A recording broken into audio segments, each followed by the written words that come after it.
With me today is Aviv Palti, and he is the CEO of Lifestyle Brands, a homewares company he co-founded 40 years ago. In 2011, along with his family, Aviv founded the Cambodia Rural Students Trust, the CRST, a non-government I'll start that again.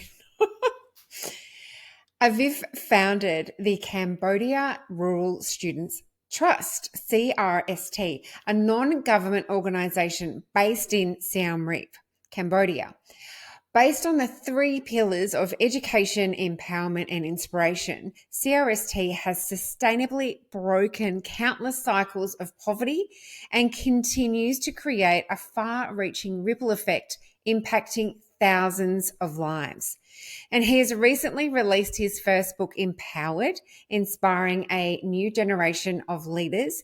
And this is the true story of Aviv's family trip to Cambodia that in turn helped break the poverty cycle for thousands. So welcome, Aviv. Thank you very much, Julie. Appreciate it. Thank you. Nice to be here. Thank you. And when I first read the brief for your book and your background to it, I just had to chat to you. As I mentioned to you before, I visited Siem Reap for many, many years ago. So I certainly understand the challenges at a surface level. But you took action, and I so admire that. So can you tell us a little bit about that trip and what sparked the inspiration to create the CRST? Absolutely. Thank you again for having me, Julie. Appreciate that. Nice to be with Pleasure. everybody today. Well, it's one of those situations that the universe puts something in your path and you just pick it up and run with it rather than judge it. Our 14-year-old daughter, Steph, she was in high school at the time. She volunteered on a school trip to go to Cambodia, and unfortunately her school rejected her application. And so she came home very upset, very dejected about the fact that she was going to help change lives in Cambodia and now couldn't do that. So we decided to pick up the opportunity as a family. And 2 months later, 6 of us traveled to Cambodia, and we volunteered there at a rural school teaching English. And although this was Steph's original trip, from our point of view, if we could support her to make that volunteering mission and make those changes, that was something that we saw as an opportunity not to be missed. So we rocked up in Cambodia, a country we knew very little about before we did our research, and turned up at this rural school in the countryside. It's a free English school in Bakong village outside of Siem Reap. And we taught English, and we taught English for the morning sessions and again in the afternoon sessions. And those 2 weeks completely changed our lives. What we saw there was these students who were thirsty for education. They were the sons and daughters of the survivors of the Khmer Rouge and the Civil War from the 1970s. And all of the parents were uneducated. They were all illiterate because during the Khmer Rouge, schools, universities were closed, books were banned. And so there's this entire generation in Cambodia that didn't get educated. And consequently, our students could see that their parents had to work physically very hard because they couldn't have any other jobs because they weren't able to read and write. And so they'd be working in the rice fields, looking after the buffalo, working in construction, getting sick and dying quite early in age, just because their bodies were just wearing out. So they understood the value of education. So when we turned up at the school, Julie, at 6:30, 7:30 in the morning, there were 60, 70 kids waiting for us in the classroom. So they really, really understood that what we were doing is giving them some skills they could do something with. So that's really how we came across Cambodia. We returned there to volunteer 3 more times over the next 2 years. And we got to know some of these students better, met some of their families, and we understood we could really make a difference. We got to see that they were definitely very poor, but they were not stupid. And we understood that being poor didn't mean being dumb. It just meant being locked out of opportunities in life. And in rural Cambodia, and you would have seen this, the temptation to drop out of school is great because it's money today or money tomorrow. Money today means you drop out of school, get a low-earning job, and at least you can eat. Money tomorrow means you stay at school, your family has to support you, so it's costing them money, and you won't be able to repay the family in favor until after you graduate. So most students dropped out before graduating from high school, and that's really what we set out to address through the Cambodia Rural Student Trust. Our mission is to break the poverty cycle through education. So to support these students to stay at school, graduate from high school, support them to graduate from university, and then give them life skills along the way to be able to contribute back to the communities as a way of giving back before they graduate and, of course, open up their futures. Amazing. Amazing. And so how do you do that? How do you actually, like, how does it work? Well, when we had our first cohort, what we call Generation 1 in 2011, we went back to the school we're teaching in the countryside with permission from the school director. We said, look, we've got a registered NGO now in Cambodia, and we'd like to provide scholarship to students who want to come and study in town. 22 of those students came to town, and it's a big relocation from Siem Reap and Bakong. It's only 30 minutes away, but it's another world. In Bakong, there is no lights at night time. There are obviously no traffic lights, no cars, and 30 minutes away, you're in a township, and obviously everything is very, very different. So it's a major readjustment for our students. And so what we did is we set up an NGO from the get-go to teach them how to lead and manage an organization. So not just give them formal education, but give them life skills education through mentorship. So we said to this initial cohort that they're going to lead and manage the NGO, and they said, well, we don't know how to do that. And so it's very easy. It's just like running a business. And they said, we don't know how to run a business either. We're just high school students. So we said, it's a bit like running the government, because everybody in Cambodia understands the government. We said, there's a prime minister, we're going to call you the NGO manager. There's a deputy prime minister, we're going to call you the deputy NGO manager. And so on. There's going to be an education manager, a health manager, a volunteering manager. And we're going to give you all a piece of paper that says this is what you need to do. And we call that a job description. And so we set up job descriptions and job processes, key performance indicators, reporting procedures, while these students were in grades 11 and 12 in high school. And they got to really immerse themselves in how do you lead an organization of your friends, and how do you start creating impact. And this is all in addition to their high school studies. And as the NGO grew, those students transitioned to university, additional students joined them, and then we started adding more enterprises, or what we call projects. And each of these projects is focused on a social need. So the students identify a social need in the countryside, develop a business plan, because we've got processes to teach them how to write business plans, and then they go and implement. So really it's a very, very organic structure, which puts the students at the very center. And even today, there is no what I call middle-aged adult sitting in Siem Reap telling him what to do. We still live here in Australia, and the students themselves lead and manage the NGO and our social enterprise projects. That is so amazing. So I learned through doing, which of course is very powerful. Yeah. Exactly. That's exactly And right. my gosh, there must be so many success stories, but is there any one in particular, or, a couple of, I don't think any could be short, but so one in particular that you'd like to share? Absolutely. So in the book, Julie, I give a number of them, because there really are, it is such a great history of success stories. I'll start by saying that the first generation of students, those 22, they simply had to trust us that this education thing will change your life. I mean, they were passionate about education, that's for sure, but to stick it out, and no role models to follow. There was no somebody who's walked that path before to say, this is what you'll end up like. Today's generations, up to generation 13 in CRST, they've got older brothers and sisters, as we call them, to say, I want to be like you. And they can see that the process we follow with formal education, informal education through mentorship, ends up being quite amazing young adults. And so one of these people I can describe to you, his name is Sreng. Sreng joined us just out of high school. He studied his bachelor degree, started in Cambodia, and then transitioned. We got him a sponsor in the United States. He transitioned to the US. He studied management information systems. He returned to Cambodia, and he got a job. We connected him through contacts that we have at KPMG. He ended up at KPMG for 2 years as a senior IT auditor. We sponsored his MBA at the American University of Phnom Penh, and he was then poached by the Ministry of Economy and Finance in Cambodia, and today he's working for the ministry in Cambodia. And he's representing the ministry in a lot of meetings outside Cambodia as well, with the IMF and the World Bank, etc. So in just 13 years, Strang has come from being a rural kid to being this inspirational young adult who's able to inspire lots of others in the community, but obviously have a significant impact on his family. So he's just one, but I can tell you that there are other alumni now who are all mentors. They stay mentors at CRST to help the next generations. Working with the United Nations, working with international NGOs, working with international schools, private enterprise, a couple are in real estate. really incredible role models that we can say this is what happens through the power of education and mentorship. That is so incredible. Like, that gave me goosebumps. So it's wonderful that you have these success stories now. How did you build the trust with the students and with the parents? And I'm assuming that was through the students, to create, like, to bring them in and to start the first generation. That is an absolutely brilliant question. So it really, trust is the key. It's that Yeah. five-letter word that everything is built on in life, relationships, business. It all comes down to the trust factor. So for us, really, what's important for CRST is to be sustainable, accountable, and transparent.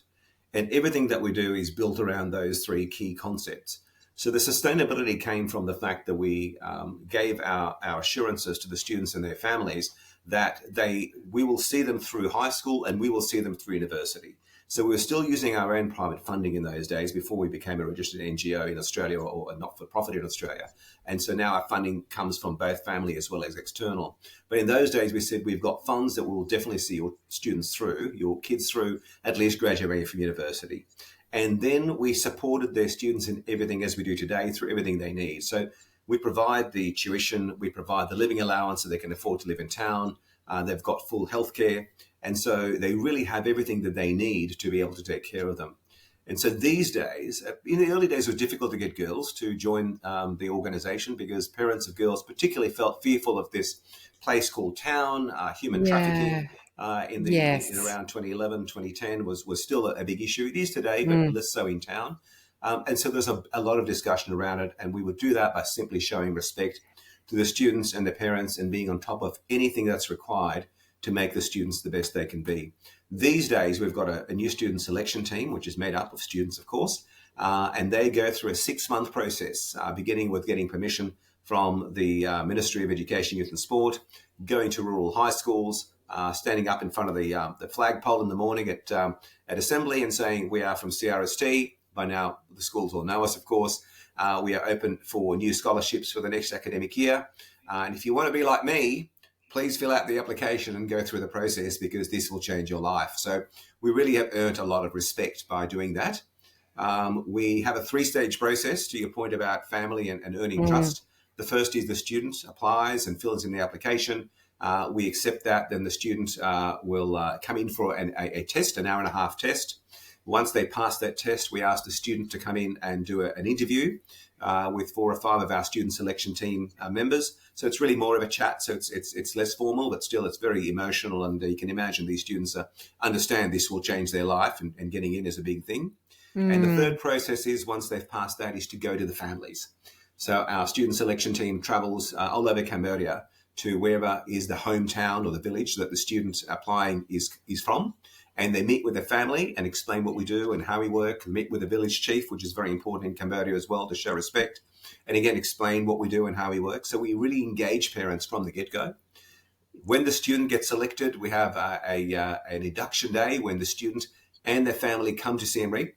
And again, we pay respect to the parents, and they all come as a family unit, and our students in the NGO say, this is who we are, this is what we do. Everybody explains their roles.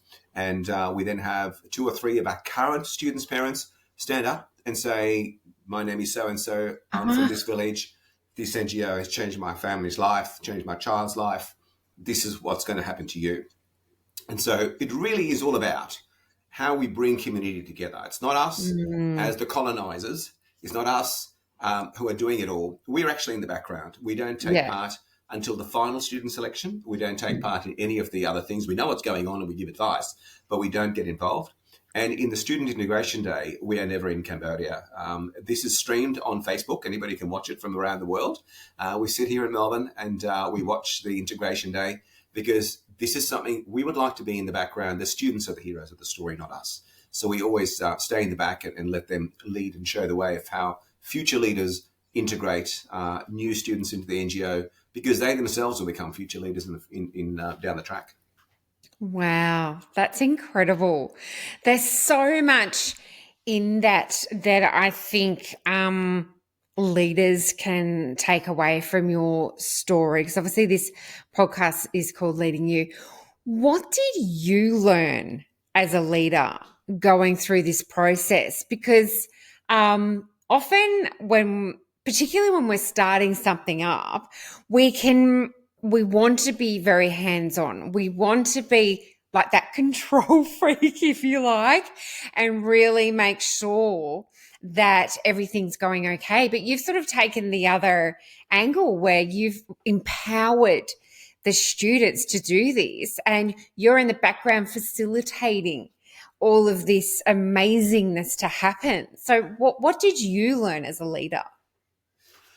Numerous lessons, and I think that a lot of them I share in the book, because really the book is designed as a leadership book. It's designed to show people that when you pick up a set of leadership principles, you can apply them to anything in life and lead yourself so you can lead others, and that's where it starts. And then really ultimately a leader's role is not about themselves, it's about their team. So it really, the first thing that we practiced in Cambodia based on our own business and life experience is that it's about we, not about me.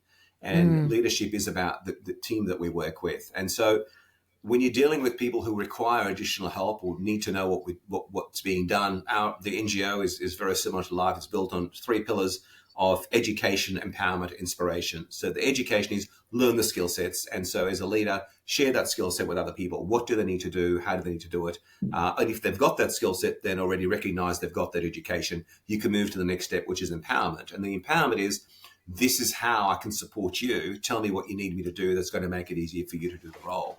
So it's not me doing the role with you. It's me saying, this is the vision. I'm not selling you my dream. I'm sharing my vision. If you'd like to share the vision, this is how we can do it together. Now, I'm here to support you. Tell me what you need. And standing on the side and giving advice and asking questions rather than saying, do this, do this, do this, is not micromanaging. It basically provides a safety net. Or as we say in Cambodia to the students, we give you the shoes, you do the running, and then you do the flying. We've got the net to catch you if you fall, but it's all up to you. And it really is important for us as leaders to know that we need to empower others to do the work while we are there to support what they do. And supporting someone when they crash is much more important than giving somebody a hand just to build them up, because there's a lot of lessons in not being able to get the execution right in the first place. So we removed blame out of the equation, and we don't have any mistakes, we only have lessons. And if something wasn't done well to start with, let's take the lesson. What's the lesson out of this? We can do it better next time. Let's keep going. And we taught our students that there's a 5-step process to follow. And if you follow that, you really can't fail, because the first step is to dream big. The second step is to plan, act, correct, and continue. So the big vision is dreaming big. Then you need a thorough plan. The next step would be to actually take the actions, and then constantly correct and continue. What did I do well? What can I do better? What did I do well? What can I do better? And that's really how our students sharpen the saw and get better and better and better at what they do, to be able to create that impact while they're in the NGO, but also when they graduate from the NGO and move into what we call the real world, when they get a job and they utilize the skill sets that they've learned in the NGO and empower themselves through life. Amazing. I love that. Empowering people to fly, and you've got the net there in case they fall. That's so beautiful. How do you feel as a leader, as a human, like when you're doing this work, when you see all the success and you see that your students flying as you like, without the net now? Without the net, quite right. Having said that, I believe as a parent to 2 beautiful girls, Jess is our older daughter, who's very involved in Cambodia with me nowadays. She probably does more than half the mentoring. And Steph, the younger one, is moved into the mental health field, and she's a mental health clinician. So she's got less involvement in Cambodia, even though she just run some workshops for them. Jess is very involved. And as a parent, I really understand that our role is to empower the next generation. And the way that I see it is that my role is simply to transition other people through their lives. And Jess and I were in Cambodia just last month, and you were saying that we're less involved, but we had an alumni get-together one evening, and then we ran a business school for them the next day, and almost 40 of our alumni turned up. Because when you're a parent, you're always a parent. And I think that's one of the important things, that it doesn't matter how old your kids are, they're still going to be someone who's looking to you to give them advice at the right moment. And we met with our alumni, and it was just like an incredible reunion. So how I feel about that is the fact that just like a family, you know that you contributed to someone's life intensely, and then they move on their journey, but they also know that they can always refer back to you, and you can always be a part of their life if that's what they choose to do.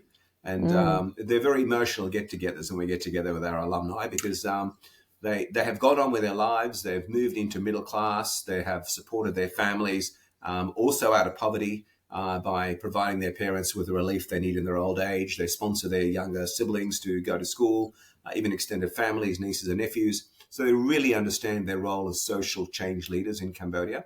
And that gives us a lot of satisfaction to see that they understand that as we teach them, education is for you so you can help others. It's not for you so you can be the smartest kid in the class. It's for you so you can help other people along. And then the whole tide comes in and society rises. And they really, really get that. As young adults, it's a real humbling experience for us to have that experience with these young adults who take those sets of values and practice them through life and make it their own and pay it forward. Yes, I love that. I can imagine that room is just full of gratitude, full of pride, but with that common thread going through it, that it is, all about the power of giving back. It's like you say, it's not about you being the smartest, it's about you empowering others to do exactly what you're doing. And like you say, it's empowering that next generation of leaders over there, and anywhere. Like, this is a great story for everyone to learn from. That is exactly right, Julie. I wrote the book for a number of key reasons. And one of those reasons was to share our story and to really demystify how you set up a non-government organisation, how you have it led. And in our situation, how do you have it led by the students? So the mechanics of what we do and how we've set things up and how we empower the students, and what we watch. It's not like we're careless to say, oh, look, we're just sitting here and you sit over there. Of course, there's what we call the back of house. There's a lot of systems in place that allows us to see what is happening and measure everything that's happening. And the students do that themselves, come back and report.